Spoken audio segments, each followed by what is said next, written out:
Hello everyone, welcome to the channel मेरा math. मैं एक बार फिर से आपके साथ आया हूं। आज का जो वीडियो है ये डॉट वीडियो और इसमें हम कुछ सवाल ले रहे हैं। अच्छे अच्छे सवाल हैं। आप देखिए कैसे क्वेश्चन को हम डील करते हैं आज की वीडियो में। देखिए आज का जो वीडियो का जो पहला क्वेश्चन है वो काफी इंपॉर्टेंट क्वेश्चन है आपके लिए। आपको क्वेश्चन जब पढ़ेंगे आप तो आपको समझ में नहीं आएगी, लेकिन क्वेश्चन बहुत सा सिंपल है, बहुत ही सिंपल है। देखिए इसके पहले कि हम स्टार्ट करें क्वेश्चन के साथ, जो भी बच्चे नए नए जुड़े हमारे साथ, आप चैनल को सब्सक्राइब कर लीजिए और फेसबुक पेज को जरूर ज्वाइन कीजिए ताकि आप डॉट क्वेश्चन अपना पूछ सकते हैं। फेसबुक पेज का जो लिंक है वो डिस्क्रिप्शन बॉक्स में आपको दिया हुआ है। और देखिए हम स्टार्ट करते हैं पहले क्वेश्चन के साथ। पहला क्वेश्चन देखिए क्या कह रहा है, कह रहा है the income tax is increased by 19%। Income tax जो बोल रहा है मतलब जो टैक्स है वो 19% से बढ़ गया। आप जितना पहले दे रहे थे 19% और ज्यादा देंगे। बोल रहा है कि the net income is reduced by 1%। पहले जितना आप कमा रहे थे अब कितना 1% कम कमाएंगे। अब देखिए क्या पूछ रहा है, the rate of income tax is, मतलब रेट इनकम टैक्स का क्या है। ये same question, exactly same question आपको डॉट वीडियो 070 में इसका कंप्लीट एक्सप्लेनेशन आपको मिलेगा। आप इस वीडियो को जरूर देखिएगा। ये जो वीडियो है इसमें आपको कंप्लीट एक्सप्लेनेशन मिलेगा इस सेम क्वेश्चन का। यहाँ पे थोड़ा सा एक्सप्लेनेशन में थोड़ा सा शॉर्ट करूंगा उसके तुलना में, लेकिन समझ में आपको आएगी। बात क्या करा इनकम टैक्स जो है 19% से बढ़ गया है।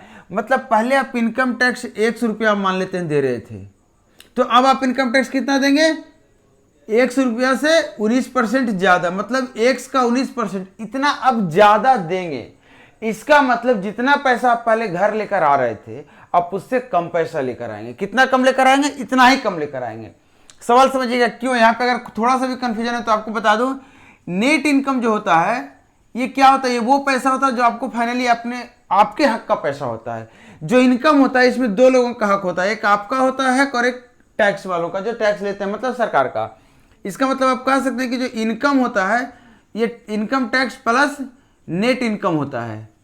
इनकम मतलब हो गया टोटल जो भी पैसा आपके नाम पे आपको काम के बदले में मिल रहा है, ये पैसा है।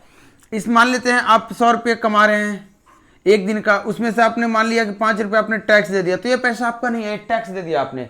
आपको पैसा घर पे कितना लाने को अलाउ मिला, परमिशन कितना है, मतलब 95 रुपीज ही है, जो आपका अपना पैसा है जिसको आप खर्च कर सकते हो, जिसके लिए आपको कोई जवाबदेही नहीं देनी है। तो ये आपका नेट इनकम है, यही मेनली इनकम। ये इनकम नहीं है तो आपने टैक्स भर दिया। तो सवाल कह रहा है यही कि टैक्स जितना पहले दे रहे थे उसमें से 19% अब ज्यादा दे रहे हैं। तो आप बताइए, आपको ये भी बोल रहा है बदले में हो क्या रहा है, तो नेट इनकम आपका 1% से घट जा रहा है। पहले जितना इनकम था उससे 1% से घट जा रहा है। ऑब्वियस सी बात है, आप अगर पहले 5 रुपया घट टैक्स दे रहे थे, अब अगर 1 रुपया टैक्स बढ़ा देंगे मतलब 6 रुपया टैक्स देंगे, तो यहाँ इनकम भी 1 रुपया घट जाएगा। मतलब जितना आप टैक्स ज्यादा देंगे उतना इनकम कम हो जाएगा। इसका मतलब क्या, क्वांटिटी की बात हो रही है, परसेंटेज की बात नहीं हो रही है। इसका मतलब अगर एक से हम ना लिखें, हम डायरेक्टली ये बोलें कि जो इनकम जो हमारा है, नेट इनकम जो हमारा है, ये कितना कम हो गया है, तो आप कहेंगे सर नेट इनकम जो है 1% से कम हो गया। मतलब टोटल नेट इनकम का जो रुपया में वैल्यू होगा इतना ही होगा। जो भी पहले हम कमा रहे थे नेट इनकम था उसका 1%, इतना ही सब वो कम हो गया है। और ये कितना कम हुआ होगा, जितना टैक्स ज्यादा दिएंगे। आपने टैक्स कितना दिया, पहले अगर मान लेते आपने टैक्स दे रहा था, टैक्स इतना टैक्स दे रहा था, पहले जितना भी टैक्स दे रहा था उसका 19% अब और देंगे। इसका मतलब जितना टैक्स आप बढ़ाए हैं उतना ही नेट इनकम आपका घटा है। अब यहां से आप बताइए कि नेट इनकम जो है बटा टैक्स का अगर रेशियो में आपसे बात करूं तो आप कहेंगे सर 19/1% काट दूं मैं। इसका मतलब जहां पे आप 19 रुपए आपकी नेट इनकम थी, इसका वहां पे आप 1 रुपया टैक्स दे रहे थे।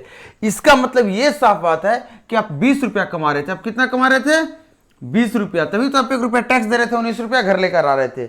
अब मुझे बताइए, अगर आप 20 रुपया कमा रहे थे और 1 रुपया टैक्स दे रहे थे पहले, तो आप मुझे बताइए कितना परसेंट टैक्स दे रहे थे। तो आप कहेंगे सर 20 पे 1 दे रहे थे तो 100 पे कितना देंगे, 5। मतलब पहले रेट ऑफ टैक्स का क्या था, 5%। इनकम टैक्स का रेट क्या था पहले, 5%। इस क्वेश्चन का कंप्लीट एक्सप्लेनेशन एकदम डिटेल में, जो कि आप सबको समझ में आएगा। जो बच्चे को एकदम इसका बेसिक चाहिए वो बच्चे जरूर देखिए उस वीडियो को जाकर। आपका वीडियो का नंबर लिख दें, 070 डॉट वीडियो है ये। अब देखिए जो सेकंड क्वेश्चन आप स्क्रीन पे देखिए, सेकंड क्वेश्चन क्या कह रहा है। ये जो क्वेश्चन इसमें कह रहा है कि 5 सेंटीमीटर त्रिज्या वाले एक वृत्त में ए बी और AC दो जीवाएं हैं। इसका मतलब एक वृत्त है जिसमें 5 सेंटीमीटर का जीवाएं हैं और बोल रहा है कि ए बी और AC 6 सेंटीमीटर, ए बी और ए सी दोनों 6 सेंटीमीटर, मतलब अगर ये मान लेते हैं 6 है तो ये भी 6 है। ए बी और ए सी मतलब ए अगर ये होगा तो ए बी हो गया और ये सी, ये दोनों 6 सेंटीमीटर का दिया हुआ जीवा है। और आपका मान लेते हैं सेंटर ये है, तो ये कितना हो जाएगा, तो आप कहेंगे सर 5 हो जाएगा ना। आपको बोल रहा है कि बीसी क्या होगा, जो जीवा बीसी होगी, मतलब आपको बीसी फाइंड आउट करना है। सबसे पहले एक सिंपल चीज बता रहा हूं, बड़ा अच्छा चीज बता रहा हूं। आप देखिएगा ये जो बीसी है, ये जो बीसी है और ये जो यहां से मान लेते अगर इसका नाम ओ है तो ओ ए है, ये दोनों परपेंडिकुलरली एक दूसरे को काटेगा कि नहीं, आपको सिर्फ इतना पकड़ना है।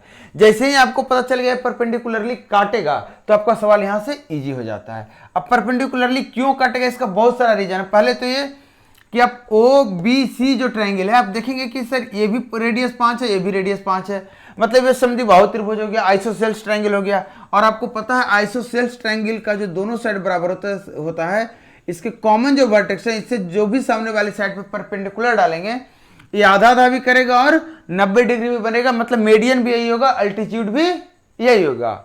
इसका मतलब क्या हो गया, ये दोनों पार्ट आपका बराबर हो गया। अब सिर्फ इस पार्ट की बात कर रहा हूं, ओ बी ए की बात कर रहा हूं। अब देखिए आपका ये भी 5 है, ये भी तो रेडियस ही है 5, और ये आपका 6 है। यहां से परपेंडिकुलर डालेंगे तो यहां भी तो सेम सिचुएशन होगा, तो ये आपका हो जाएगा 3 और ये 5, ये 3, तो ये हो गया 4। हाइट कितना हो गया 4। तो इस ट्रायंगल का आप क्या लिखेंगे एरिया, तो कहेंगे सर 1/2 गुना बेस 6 गुना हाइट 4। इस ट्रायंगल की बात कर रहा था।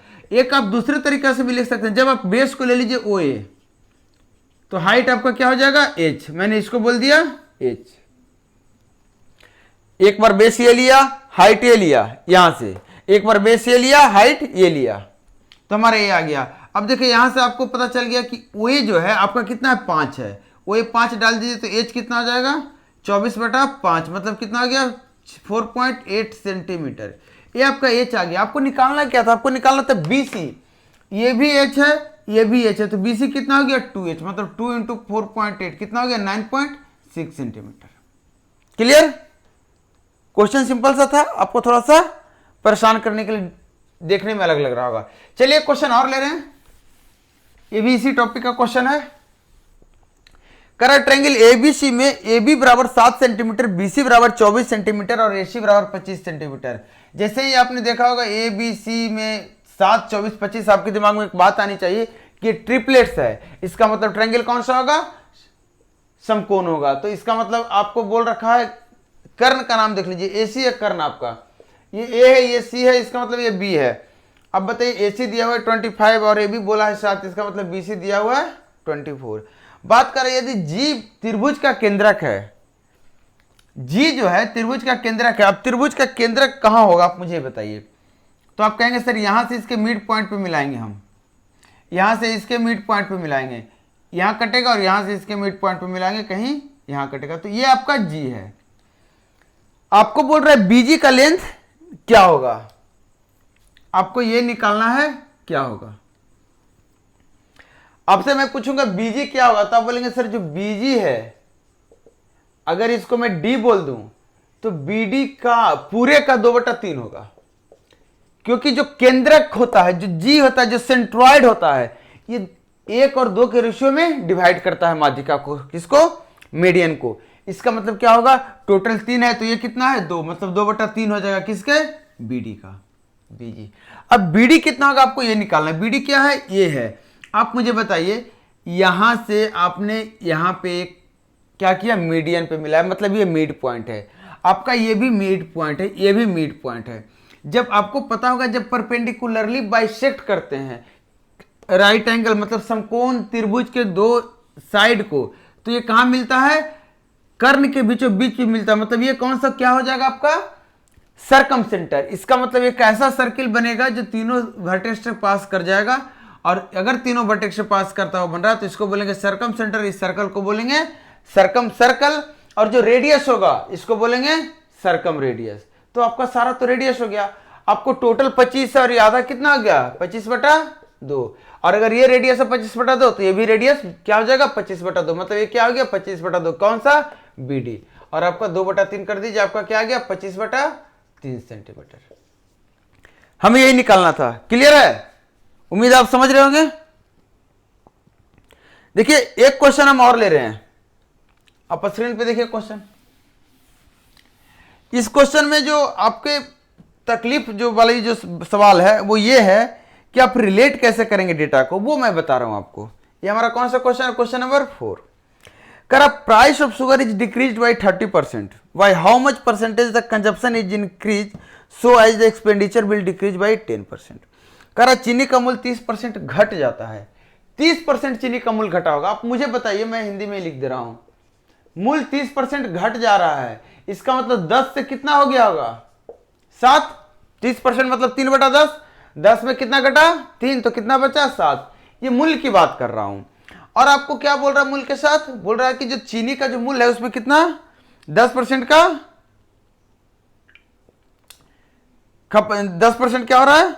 घट जा रहा है। चीनी का मूल्य ही 10% घट जा रहा है। उसकी खपत कितनी परसेंट बढ़ाई जाए जिससे कुल खर्च में 10% की कमी हो? कुल खर्च की बात कर रहा है, 10% कम बोल रहा हो जाए, मतलब जहां खर्चे आप कर रहे थे 10, वहां आप खर्चे कितने करेंगे? 9। यहां तक कोई डाउट नहीं। अब आप बताइए, खपत में आपसे पूछ रहा है क्या बढ़ोतरी है क्या घटोतरी, जो भी है खपत में जो चेंजेज है आप बताइए। आपने खर्चा किया टोटल कितना? 10 रुपये का, जबकि मूल्य था इतना, तो आप बताइए आपने कितना केजी खरीदा? खपत मतलब कितना वजन लेकर आए? तो आप कहेंगे सर टोटल जो खर्चा हुआ है बटा टोटल जो मूल्य था। हमारा ये क्या था? पहले इतना ही हम केजी खरीद रहे थे। आप ये नहीं कहेंगे खर्चा मतलब क्या होगा? टोटल पैसा। मूल्य मतलब 1 केजी या 1 क्वांटिटी या 1 यूनिट का प्राइस। तो टोटल यूनिट कितना हुआ? तो आप कहेंगे सर टोटल खर्चा बटा प्राइस।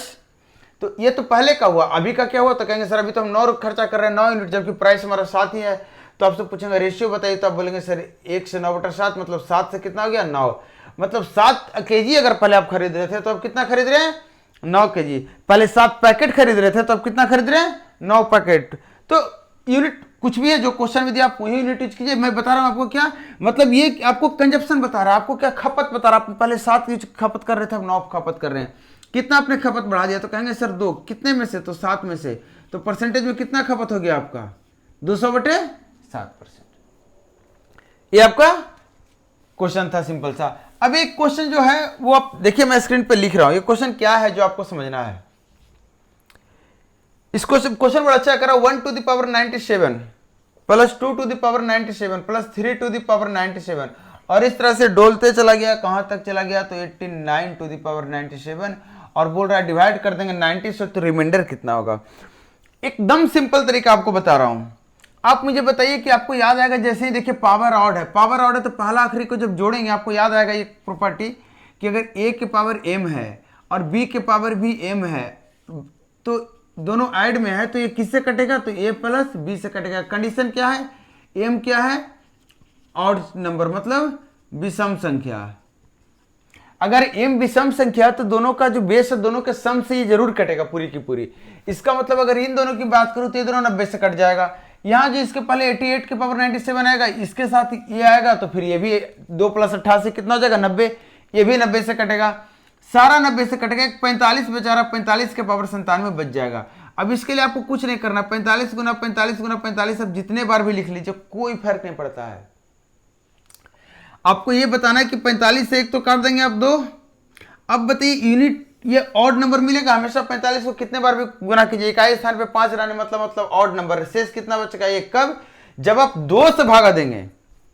जब आप 2 से भागा देंगे तो शेष कितना बच जाएगा? 1। क्यों? क्योंकि हमने 90 को 2 बना दिया है। लेकिन आपको कितने से भागा देना है? 90 से। तो 90 के लिए आपको 45 से गुना करना पड़ेगा, ऊपर नीचे दोनों से। इसका मतलब ये क्या हो जाएगा? 45/90, मतलब जो 90 से भागा देंगे तो शेष कितना बचेगा? 45। क्लियर? देखिए कोशिश करता हूं मैं कि आपके जो भी डाउट हैं, जो भी दिक्कतें हैं, वो मैं क्लियर करूं यहां पे। और इसलिए आपके लिए एक बहुत बड़ी जिम्मेदारी आपके ऊपर है कि आप हमें कमेंट करके बताइए, हमें रिप्लाई करके बताइए, हमें किसी भी तरह से बताइए। आप फेसबुक पर हमें कमेंट कीजिए, वीडियो के नीचे कमेंट कीजिए। आप हमें बताइए कि आपको वीडियो कैसा लग रहा है, समझ में आ रहा है कि नहीं। तो और वीडियो लोगों के साथ शेयर कीजिए जितना ज़्यादा हो सके। हम मिलते हैं नेक्स्ट वीडियो में, तब तक का वीडियो को वॉच कीजिए। Thank you.